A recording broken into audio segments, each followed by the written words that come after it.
Hey friends, it's Melanie and Dolly coming to you straight from the kitchen today. Thank you so much for joining me for a special 11 o'clock Sunday video. This is part of a special collab with my friend Jeanette, all about amusement park and theme park snacks. Now, when Jeanette asked me to join in this collab, I knew immediately I was down for it, and it was going to be Dollywood cinnamon bread. So I'll be sure to leave a link in my description box for Jeanette's YouTube channel. It's called The Name is Jeanette, and I will also leave you a link for the playlist so you can see what all the other ladies have in store for you with amusement park treats. I'll also be sure to leave you a link for this Dollywood cinnamon bread because I know you're going to want to make it. It was so easy. So good. So let's get into it. So the first thing you're going to need is some frozen bread dough. I buy mine at Kroger's. It comes in a bag of 5 loaves, and you're only going to need 1 loaf. The first thing you have to do is let it thaw out. You can do this slow, or you can use the sped up method, which is what I did. Just spray your loaf pan, drop your frozen bread dough in it, and then you're going to spray a piece of plastic wrap and put it over the top so it doesn't stick.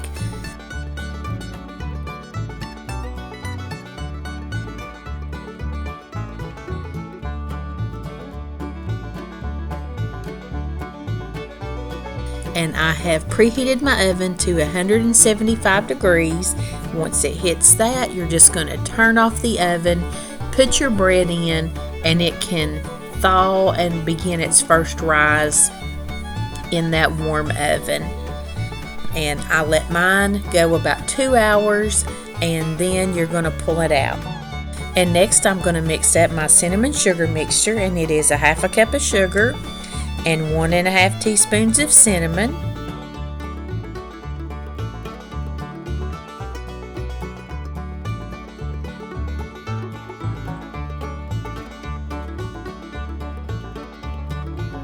As I was mixing mine up, I began to think that some brown sugar might be good. So I pulled out my brown sugar, and I was just going to put a little bit in there, but then I put a little bit more than I meant to, but it was fine. It turned out great, and I did add just a little bit more cinnamon, seeing as how I had put that extra brown sugar in there.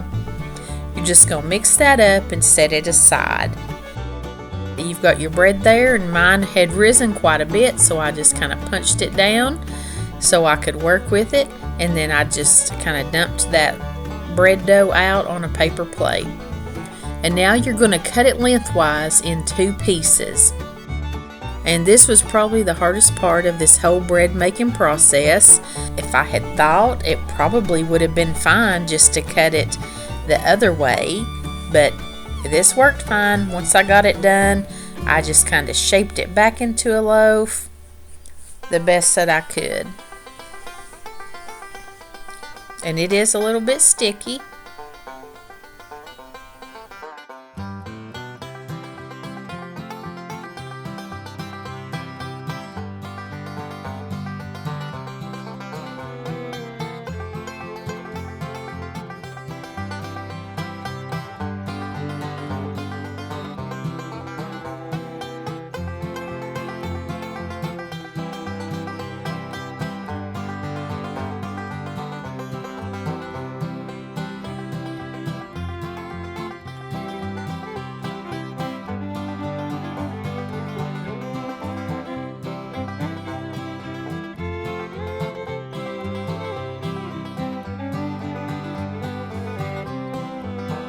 So once I get it shaped back a little bit, resembling a loaf again, I'm just going to spray both of my loaf pans. And you're going to take your knife, and you want to cut like some crossways slits. And you can see I did turn mine over so I would have like a smoother surface to work with. You don't want to cut all the way through the bread, but you just want to make some good slits that you're going to get your butter and your cinnamon and sugar mixture down in. Once you do that, you're just going to put it in that greased loaf pan, You're going to do that to both of your loaves of dough that you have left.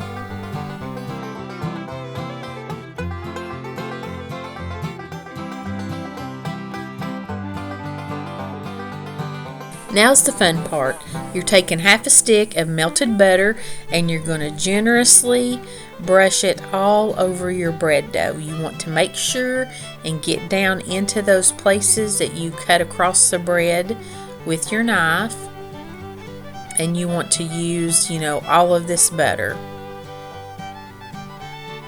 Really saturate it good so that all of your cinnamon sugar will stick.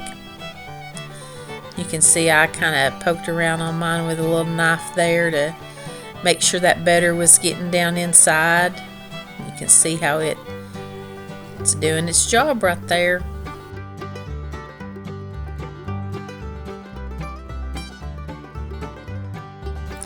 And now you're just going to take that bread dough, and I flipped mine over so I could brush the bottom of it with butter too before I coat it with the cinnamon sugar. Flip it over in your little tray with the cinnamon sugar, and you are just going to coat it good, top and bottom. And you want to be sure and get cinnamon sugar down inside of all those little slits that you made.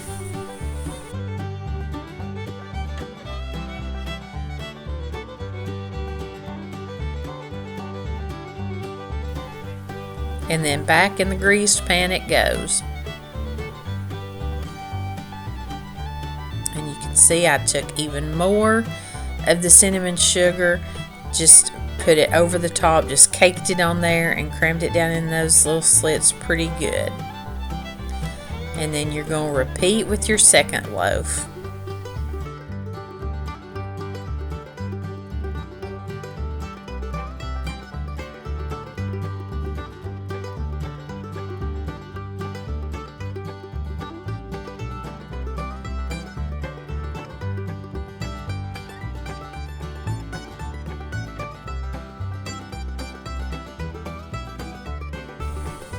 And since I had let my dough get so thawed that it actually had risen up pretty good, I'm going to cover it again with some plastic wrap, sprayed with some Pam, put it over the top, and I'm going to put it back down there in that warm oven again and let it do another rise for about 30 minutes.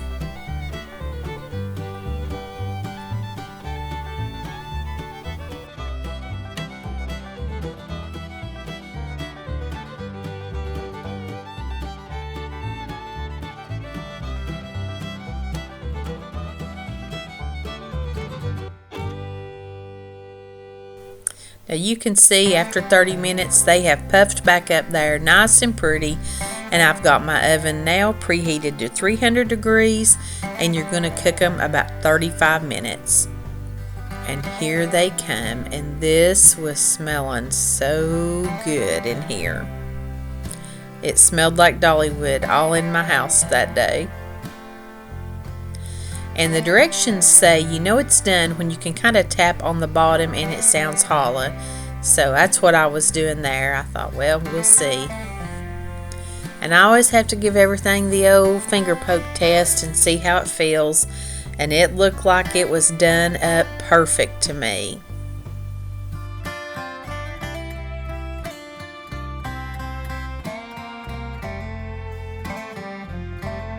So I pulled them out of those pans and set them on these wire racks to cool.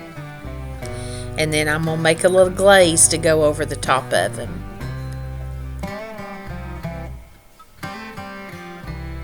And the glaze is just nothing but a cup of powdered sugar, and you could use water. I just went ahead and used a little milk because I wanted to make sure this was good and thick. I didn't want it to get watered down.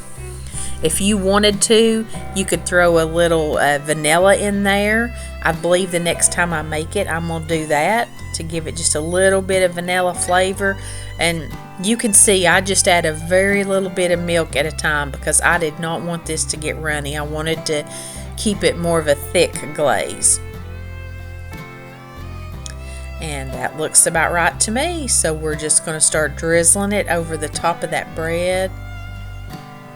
And that was so good. You know, at Dollywood, they serve it with either you can get apple butter or a cream cheese dip, like a frosting, to dip it in. And both of them's good. I like it with either one or with none. It's all good. Look how pretty that was. I shared this with my aunt and uncle, my in-laws, my parents, and us. We just all eat on this cinnamon bread, and I plan on making another batch of it this weekend to share with everybody. These were delicious. Guys, if you have enjoyed today's video, be sure to give me a big thumbs up, and if you haven't already, do subscribe to my channel. I'm having a lot of fun here. Do What's for Dinners every Sunday night at 8 o'clock, and a grocery haul or some other special kind of food content on Wednesday nights at 8. All right, so a couple things I want to tell you before I go. Number one, the bread was delicious. I expected nothing less. But this is the first time that I've made it. But y'all know I'm not the kind of person who makes something 2 or 3 times before I bring it and show it to you. To me, that's wasteful. So I'm going to bring it this first time I made it. I'm going to show it to you. It was great. But there are 2 things I would have done different when I make this again. I said when. I will be making it again. I would take a separate dish. Instead of brushing my butter on, I'd put it down like they do at Dollywood. I'd put the butter down in another dish and put my dough in it and really coat it good in it. Let it soak in a little bit more than it did with just the brush. Also, when I put my cinnamon sugar on, I really did try to pack it on, but I held back a little. I was afraid I might burn it if I put too much sugar and cinnamon on the top of it. So I had a little bit left over.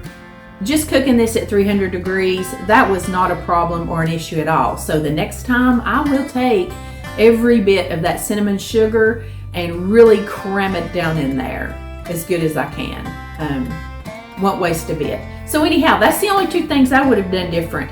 I know you're going to love this recipe. I'll have a link to the recipe in my box. Don't forget to go down and check out the link for this amusement park food collab. I know there's lots of great things the girls have been talking about, the different things they're making. You're going to love it. Let me know if you try this recipe. I'm anxious to hear, and I will see you tonight at 8 o'clock for a special What's for Dinner Bible School edition. It's going to be quick food because I had to be at Bible school every night this week. So I had to get in and out of my kitchen fast every night. But until then, remember, I send you love from my kitchen, and me and Dolly will always love you. See you later. Bye.